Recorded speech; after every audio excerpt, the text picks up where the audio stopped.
How to fix need for speed unbound cars not accelerating after certain speed issue. 1. Try using only a single controller or joystick. 2.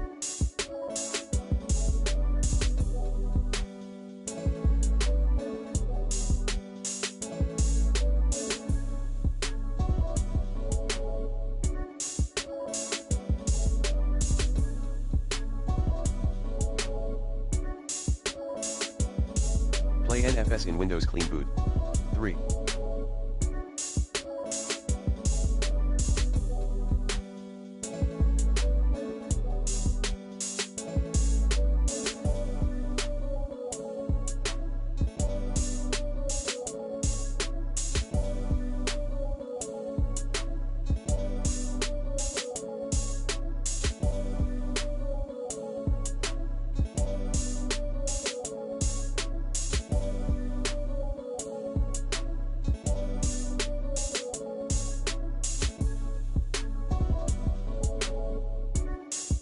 Keep both your system and installed apps up to date always.